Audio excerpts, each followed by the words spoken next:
ಈ ದೇಶದ ಉಚ್ಚ ನ್ಯಾಯಾಲಯದ ತೀರ್ಪನ್ನು ನಾವೆಲ್ಲ ಕೂಡ ಒಪ್ಕೊಳ್ಬೇಕಾಗ್ತದೆ. ಅದು ಯಾರದೇ ವಿಚಾರದಲ್ಲಿರಲಿ. ಉಚ್ಚ ನ್ಯಾಯಾಲಯ ಅಂದರೆ ಇವತ್ತು supreme court. It is the law of the land. ಅವ್ರು ಏನು ಆರ್ಡರ್ ಮಾಡ್ತಾರೆ ಅದು ಈ ದೇಶದ ಕಾನೂನಾಗುತ್ತೆ. ಆ ಕಾನೂನಿಗೆ ನಾವೆಲ್ಲ ಕೂಡ ಒಪ್ಪಲೇಬೇಕು, ನಾವು ಒಪ್ಪಲೇಬೇಕು.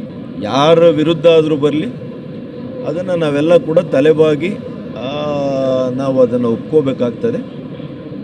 ಮತ್ತು ಕಾನೂನಿನ ಸುವ್ಯವಸ್ಥೆ ಮತ್ತು ವ್ಯವಸ್ಥೆಗಳ ಬಗ್ಗೆ ಕೂಡ ಅದರಲ್ಲಿ ಕೂಡ ವಿಶೇಷವಾಗಿ ಜೈಲಲ್ಲಿ ಯಾವ ರೀತಿ ಇಲ್ಲಿ ಕ್ರಮಗಳಾಗಿದ್ದಾವೆ ಅನ್ನೋದನ್ನು ಕೂಡ ಉಲ್ಲೇಖ ಮಾಡಿದ್ದಾರೆ. ಇದನ್ನು ಕೂಡ ರಾಜ್ಯ ಸರ್ಕಾರ ಗಮನಿಸಬೇಕಾಗ್ತದೆ.